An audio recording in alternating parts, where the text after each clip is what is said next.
Well, and always live on the free Odyssey app. Connect now on the Oak & Hart Jewelers Talk and Text line, 504-260-1870. Welcome back, folks. We're visiting with Raphael Goyeneche, President, Metropolitan Crime Commission.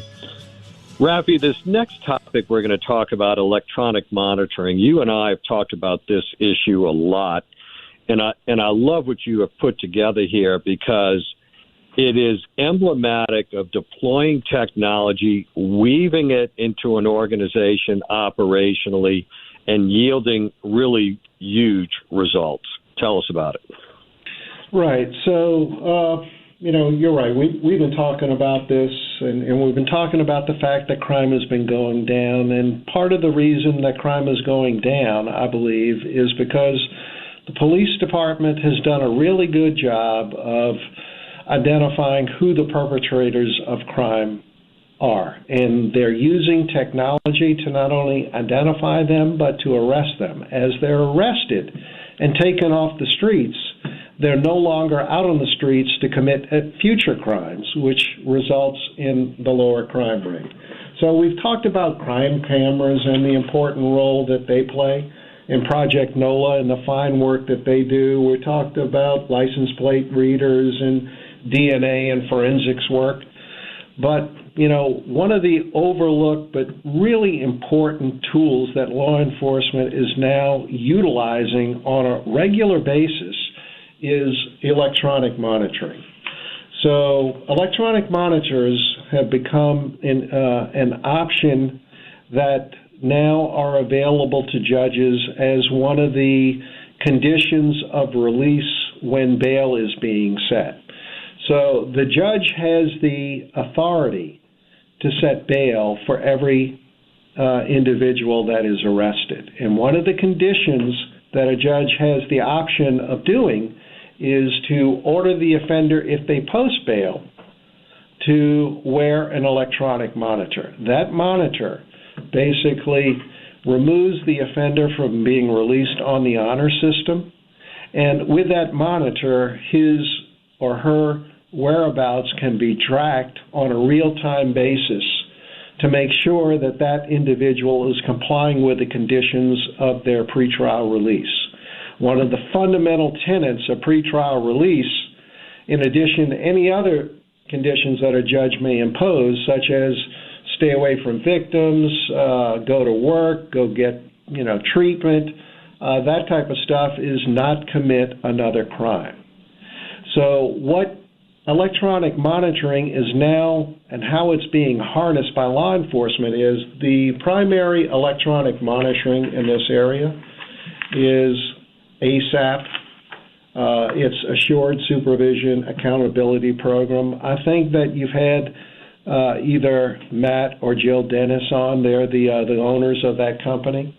And I think that they have done an outstanding job in recognizing that this is a safeguard for the public and law enforcement.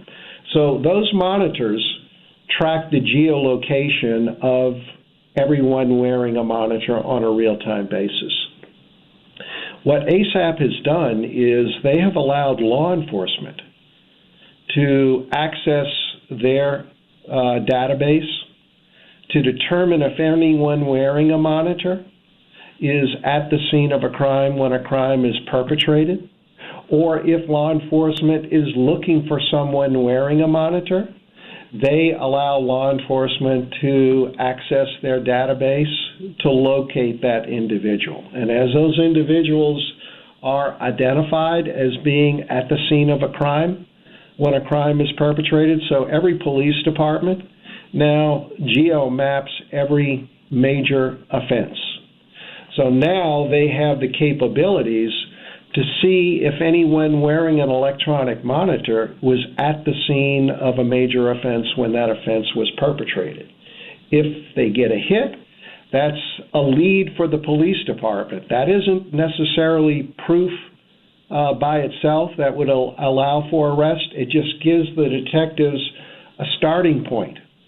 And in the other applications of electronic monitoring is warrants. So when law enforcement has a warrant for somebody, one of the first things they check now is to determine if anyone that they have a warrant for is wearing an electronic monitor.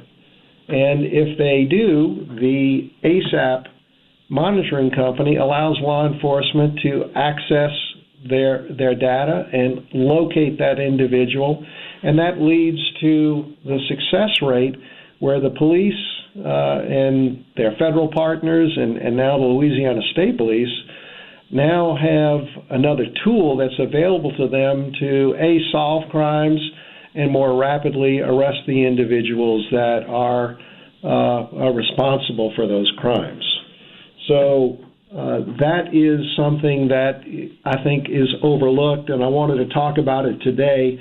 I talked with the good folks over at ASAP, and they shared with me a letter that they got in 2023 from the FBI acknowledging their assistance in the successful apprehension of 6 wanted subjects during that calendar year, 3 of which were wanted for murder and 1 for accessory to murder. And I think everyone that was arrested out of that 6 were violent and repeat offenders. So that technology is now more than just making sure that someone comes back to court for the next court event. It's also being used by police to determine if anyone wearing a monitor can be linked to a crime in this community. Let me give you an example, and this is an example that I think most people will remember. Back in late November, just before Thanksgiving, there was a mass shooting on Iberville Street in which 1 person was killed and 3 people were wounded. The Project NOLA cameras captured that video footage as it happened. The video footage identified one of the shooters as a Nicholas Mariana.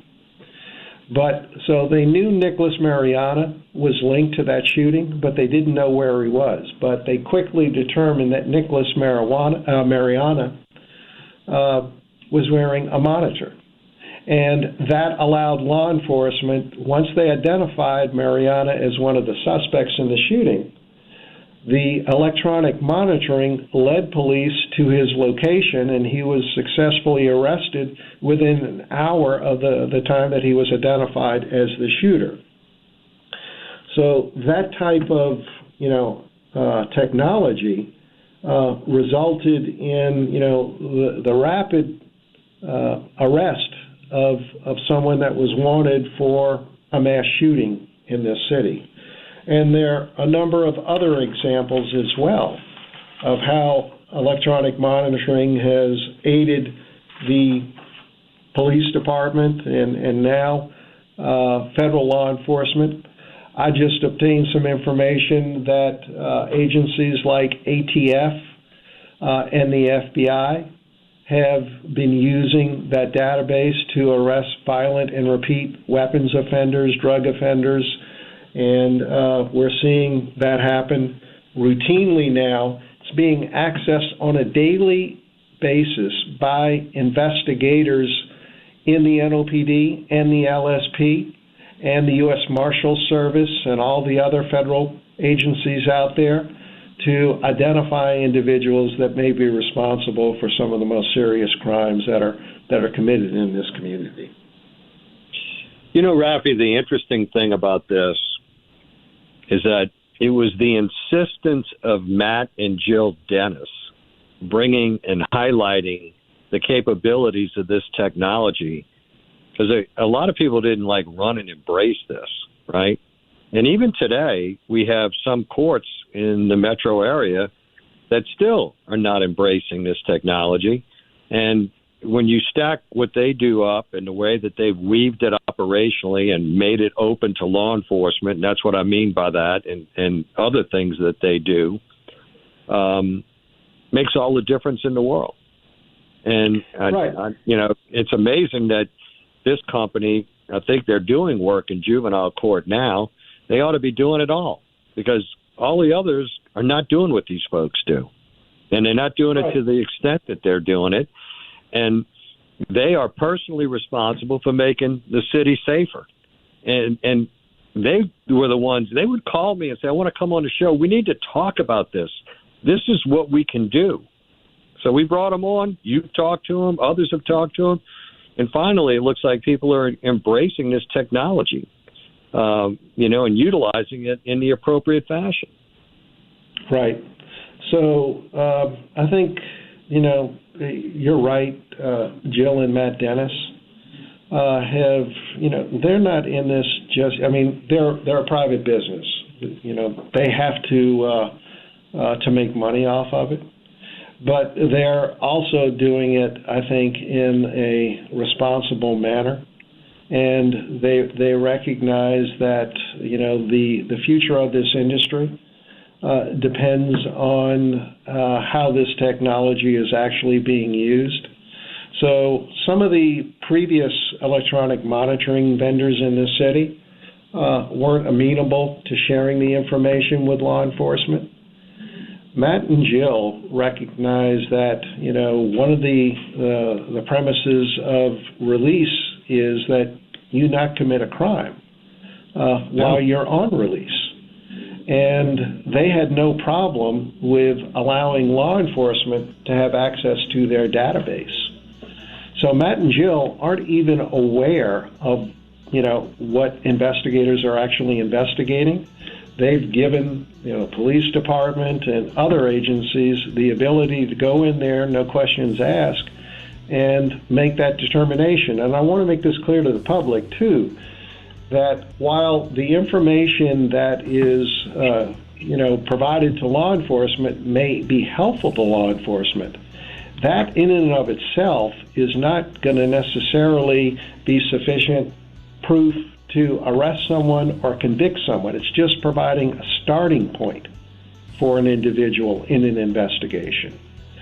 So, with respect to Nicholas Mariana, identifying him was initially by the crime camera, and then the electronic monitor was used to locate him. And, of course, the electronic monitor will also put him at the scene of the crime. So you'll have two forms of evidence placing him at the scene of the shooting when the shooting occurred. One, the camera, and two, the electronic monitor.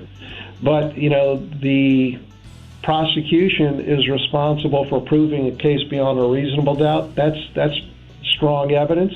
But not every case is going to have the video evidence involved in it, and they still have to develop sufficient evidence to prove every element of the offense. So that investigative tool is a starting point. It is up to the police department to put the flesh on the bones to see if there is sufficient evidence to bring charges and obtain a conviction.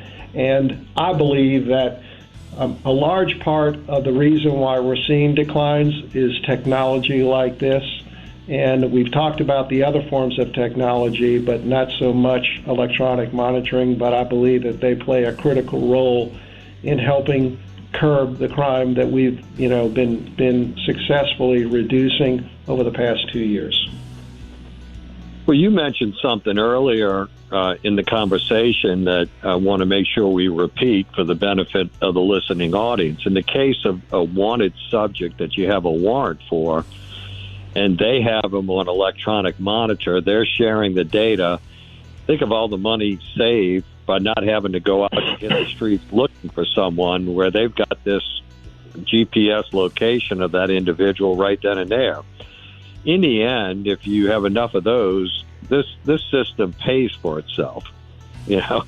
Not to mention, when you know where they are, you can develop a takedown strategy of that individual that's going to be a lot stronger, a lot safer, a lot more secure for not only the public at large, but for the officers that are going to do so. So, it's a savings in many respects. All right, we got to get to a break. We're visiting with Raphael Goyeneche, President, Metropolitan Crime Commission. We'll be right back, folks. Stay with us.